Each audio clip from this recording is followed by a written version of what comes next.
Welcome to this Concept Explainer brought to you by CBSE Score Lab of profsam.com, that is profsam.com. இன்னைக்கு நம்ம unit 3 current எலக்ட்ரிசிட்டில ஒரு ரொம்ப இன்ட்ரெஸ்டிங்கான concept cells and series and in parallel பத்தி ஆழமா பார்க்க போறோம்.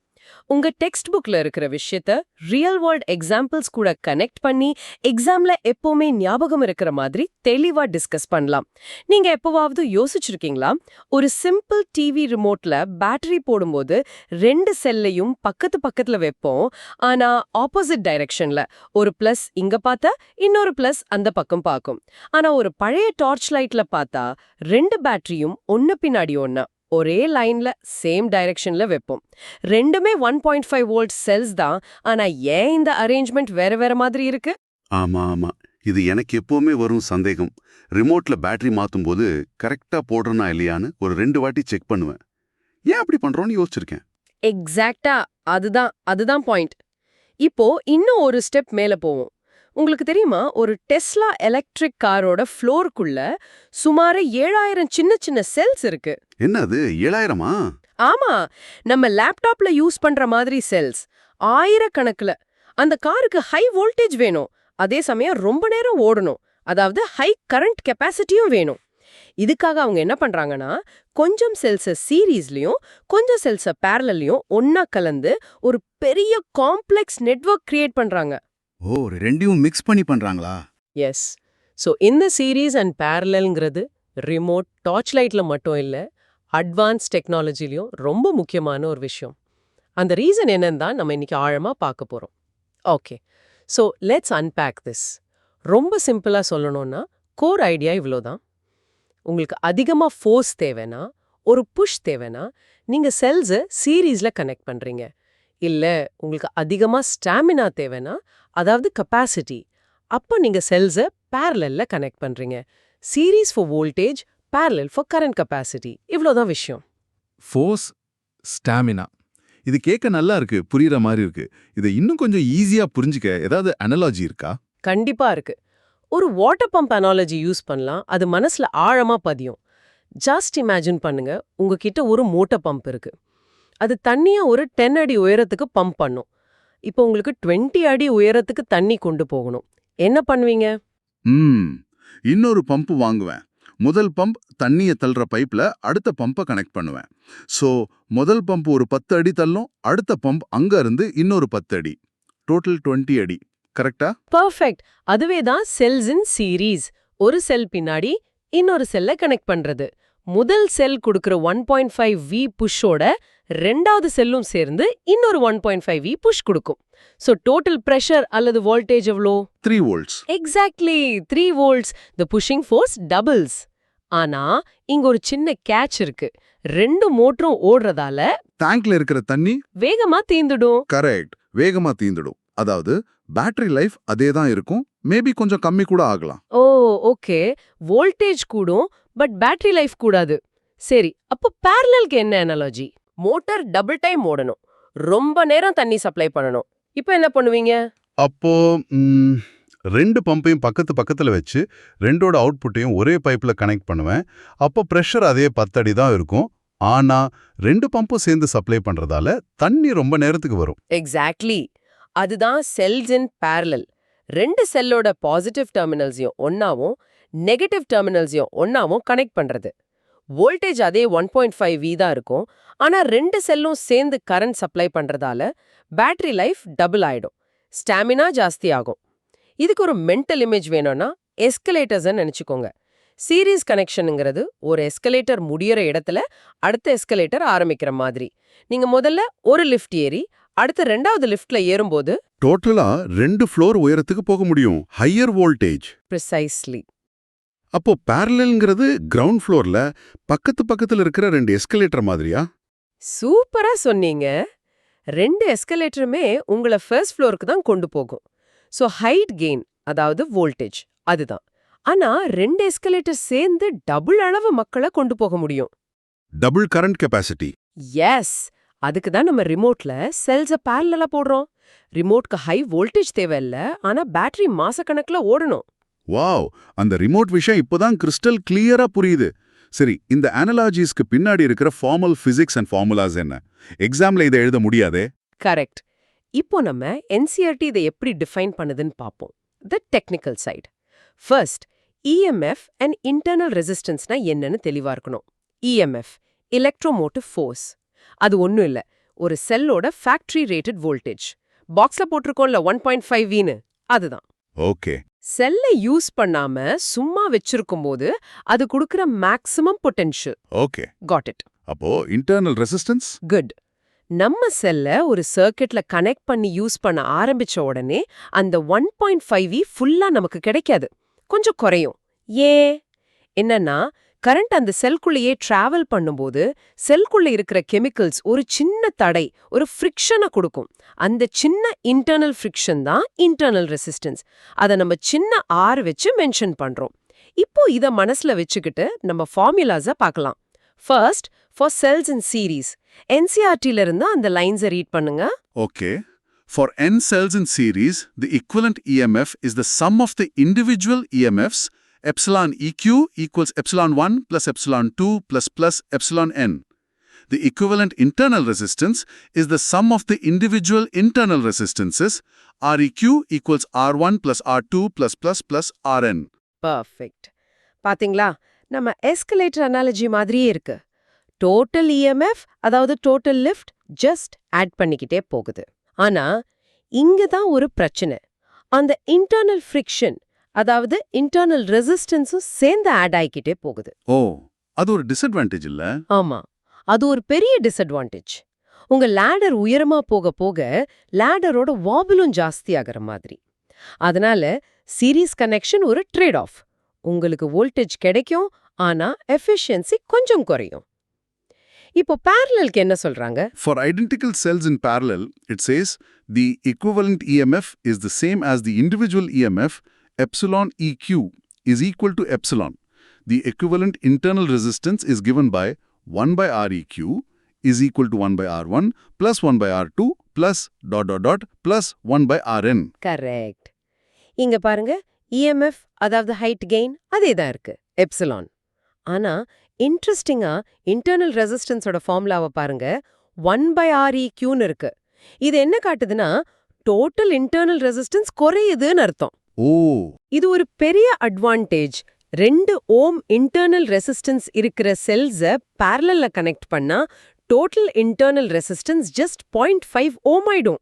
Less friction, better efficiency. Oh, அப்ப parallelல லைஃப் மட்டும் கூடாது, எஃபிஷியன்சியும் பெட்டரா இருக்குமா? Yes, in terms of reducing the overall internal resistance. Hope everything is clear so far. This concept explainer is from profsam.com, that is profsam.com. சரி, இப்போ ஒரு சின்ன practical problem solve பண்ணி பார்க்கலாம். அப்பதான் இந்த நம்பர்ஸ் என்ன சொல்லுதுன்னு புரியும். உங்ககிட்ட 2 செல் இருக்கு, ரெண்டுமே 1.5V EMF, 0.5 ஓம் இன்டர்னல் ரெசிஸ்டன்ஸ். இதை ஒரு 5 ஓம் எக்ஸ்டர்னல் ரெசிஸ்டர், சொல்லணும்னா ஒரு சின்ன பல்ப் கூட கனெக்ட் பண்றோம். ஃபர்ஸ்ட், சீரீஸ்ல கனெக்ட் பண்ணா என்ன ஆகும்? ஓகே, சீரீஸ்னா டோட்டல் EMF ஆட் ஆகும். So epsilon EQ equals 1.5 plus 1.5, 3V. Total internal resistanceம் add ஆகும். REQ equals 0.5 plus 0.5 equals 1 ohm. Super. இப்போ டோட்டல் ரெசிஸ்டன்ஸ் இந்த சர்க்கிட் என்ன?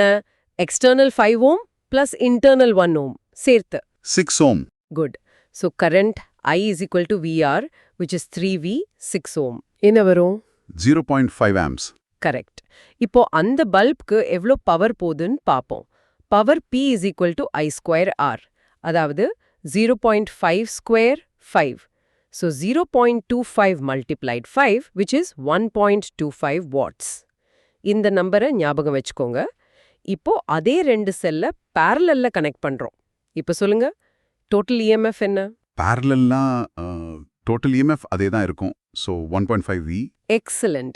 Total internal resistance formula 1 by RQ equals 1 by R plus 1 by R. அது 2 plus 2 is equal to 4. So REQ வந்து 1/4. 0.25 ஓம். Correct.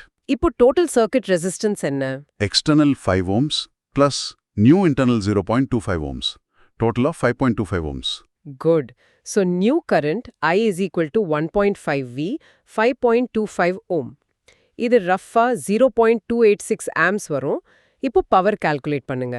P is equal to 0.286 square multiplied 5.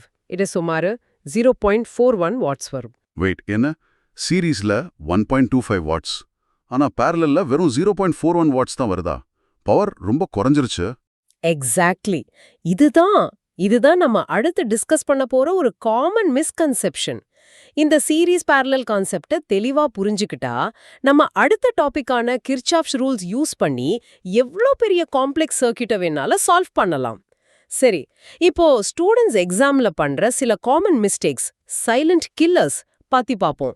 இது உங்க மார்க்ஸை சைலண்டா குறைச்சிடும். Misconception number 1 நீங்க இப்ப கண்டுபிடிச்சதுதான். பல பேரு நினைக்கிறாங்க 2 பேட்டரி போட்டா பவர் ஜாஸ்தி ஆகும்னு. சோ parallel கனெக்ஷன்னா மோர் பேட்டரி மோர் பவர்னு ஒரு தப்பான கணக்கு போடுறாங்க. ஆமா, நான் கூட அப்படித்தான் நினைச்சேன். நம்ம கால்குலேஷன்லயே பார்த்தோம் பவர் குறைஞ்சது. ஏன் ஸ்டூடெண்ட்ஸ் அப்படி தப்பா நினைக்கிறாங்க? என்னன்னா அவங்க பவர் அண்ட் பவர் கெப்பாசிட்டியை கன்ஃபியூஸ் பண்ணிக்கிறாங்க. parallel கனெக்ஷன் உங்களுக்கு அதிகமா கரண்ட்டை சப்ளை பண்ண முடியும். It increases the capacity. ஒரு சின்ன பைப்ல தண்ணி வர்றதுக்கும் ஒரு பெரிய பைப்ல தண்ணி வர்றதுக்கும் வித்தியாசம் இருக்குல்ல. ஆனா அந்த தண்ணியோட ஃபோர்ஸ், அதாவது பிரஷர், அதேதான். parallel increases the size of the pipe, not the pressure. So more batteries in parallel means the bulb will glow for a longer time, but not necessarily brighter. ஓ நம்மத கேஸ்ல அது டிம்மரா தான் எரிஞ்சது. ஓகே ஸோ பேரலல்னா பவர் ஜாஸ்தின்னு நினைக்கிறது தப்பு. அது பேட்டரியோட லைஃபை ஒரு current supply பண்ற கெப்பாசிட்டியை தான் ஜாஸ்தி பண்ணும், அப்படிதானே? Absolutely correct. இப்போ மிஸ்கன்செப்ஷன் நம்பர் 2. இது இன்னும் ரொம்ப டேஞ்சரஸ். வேற வேற வோல்டேஜ் இருக்கிற செல்ஸை parallel-ஆ கனெக்ட் பண்றது. ஒரு நல்ல புது 1.5V செல் கூட கொஞ்சம் பழைய 1.2V செல்ல parallel-ஆ கனெக்ட் பண்ண என்ன ஆகும்னு நினைக்கிறீங்க? ரெண்டும் சேர்ந்து வேலை செய்யும்னு நினைக்கிறேன். ஆவரேஜ் வோல்டேஜ் ஏதாவது வருமா? இல்ல. இங்கதான் பெரிய பிரச்சனை வரும். ஒரு பெரிய வாட்டர் டேங்கையும் ஒரு சின்ன வாட்டர் டேங்கையும் ஒரே பைப் வச்சு கனெக்ட் பண்ணா என்ன ஆகும்? பெரிய டேங்க்ல இருந்து தண்ணி சின்ன டேங்குக்கு போகும். ரெண்டுலயும் லெவல் ஈக்குவல் ஆகுற வரைக்கும், ரைட்? அதே மாதிரி தான் ஹை வோல்டேஜ் இருக்கிற 1.5V செல்லும் லோ வோல்டேஜ் இருக்கிற 1.2V செல்ல சார்ஜ் பண்ண ட்ரை பண்ணும். கரண்ட் உங்க பல்புக்கோ ரிமோட்டுக்கோ போகாம இந்த 2 செல்குள்ளேயே சுத்தி எனர்ஜி வேஸ்ட் ஆகி 2 செல்லும் ஹீட் ஆகி அந்த வீக் செல் டேமேஜ் ஆயிடும். ஐயோ, I've actually seen this happen. ரொம்ப டேஞ்சரஸ். அப்போ பேரலல்ல கனெக்ட் பண்ற எல்லா செல்ஸும் ஆல்மோஸ்ட் சேம் வோல்டேஜ்ல இருக்கணும். இல்லனா ஒண்ணுக்குள்ள ஒண்ணு கரண்ட் போய் ப்ராப்ளம் ஆயிடும். புரிஞ்சது. ரொம்ப முக்கியமான பாயிண்ட் இது. எக்ஸாக்ட்லி. இப்போ இவ்ளோ நேரம் பேசினது எப்பவும் ஞாபகம் வச்சுக்க சில சிம்பிள் மெமரி ஆங்கர்ஸ். ஃபர்ஸ்ட், ஒரு கேட்சி ஃப்ரேஸ். இங்கிலீஷ்ல series for voltage, parallel for current capacity. தமிழ்ல சொல்லணும்னா சீரீஸ்னா வோல்டேஜ் கூட்ட, parallelனா நேரம் கூட்ட, அதாவது பேட்டரி லைஃப கூட்ட. சீரீஸ்னா வோல்டேஜ் கூட்ட, பேரலல்னா நேரம் கூட்ட. நல்லா இருக்கு. ஈஸியா ஞாபகம் வச்சுக்கலாம். குட். இன்னொன்னு, ஒரு பிசிக்கல் ஜெஸ்டர். இந்த கான்செப்ட படிக்கும்போது இதை செஞ்சு பாருங்க, எப்பவும் மறக்காது. சீரீஸ்க்கு உங்க வலது கை மேல இடது கைய வச்சு ஒன்னு மேல ஒன்னா 2 கையையும் சேர்த்து மேல லிஃப்ட் பண்ணுங்க. பாத்தீங்களா? ஒரு லிஃப்ட் மேல இன்னொரு லிஃப்ட். டோட்டல் ஹைட் இன்க்ரீஸ் ஆகுது. இதுதான் சீரீஸ் கனெக்ஷன். டோட்டல் வோல்டேஜ் கூடுது. ஓகே, ஒரு கை மேல இன்னொரு கை, ஹைட் ஜாஸ்தி ஆகுது. Got it. இப்போ parallelக்கு 2 கையையும் பக்கத்து பக்கத்துல வச்சு ஒரே நேரத்துல மேல லிஃப்ட் பண்ணுங்க. ஹைட் என்ன ஆகுது? அதே ஒரு கை உயரத்துக்கு தான் போகுது. ஆனா டபுள் கரண்ட் கெப்பாசிட்டி. வாவ், இந்த ஜெஸ்டர் ரொம்ப பவர்ஃபுல்லா இருக்கு. இப்போ விஷுவலைஸ் பண்ண ரொம்ப ஈஸியா இருக்கு. ஓகே, சோ இன்னைக்கு செஷனோட 3 கீ டேக்அவேஸ் எக்ஸாம்க்கு ரொம்ப முக்கியமானது. பாயிண்ட் 1, செல்ஸை சீரீஸ்ல கனெக்ட் பண்ணும்போது total EMF and total internal resistance ரெண்டுமே இண்டிவிஜுவல் வேல்யூஸோட சம்மா இருக்கும். அதாவது ரெண்டுமே கூடும். பாயிண்ட் 2, செல்ஸை parallelல கனெக்ட் பண்ணும்போது டோட்டல் இஎம்எஃப் அதே வேல்யூல தான் இருக்கும். ஆனா டோட்டல் இன்டர்னல் ரெசிஸ்டன்ஸ் குறையும். இதனால கரண்ட் சப்ளைங் கெப்பாசிட்டி அல்லது பேட்டரி லைஃப் இன்க்ரீஸ் ஆகும். அண்ட் பாயிண்ட் 3, ப்ராக்டிக்கல் அப்ளிகேஷன்ல உங்களுக்கு ஹை வோல்டேஜ் தேவைன்னா சீரீஸ் யூஸ் பண்ணணும், டார்ச் லைட் மாதிரி. ஹை கரண்ட் கெப்பாசிட்டி அல்லது ரொம்ப நாளைக்கு பேட்டரி ஆமா தேவைன்னா parallel யூஸ் பண்ணணும், டிவி ரிமோட் மாதிரி. 12th CBSE Physics, Chemistry and Mathsல மேக்ஸிமம் மார்க்ஸ் வாங்க profsam.com விசிட் பண்ணுங்க. That is PROF Sam, right? Yes, PROFSAM.com. அடுத்த செஷன்ல சந்திக்கலாம். நன்றி.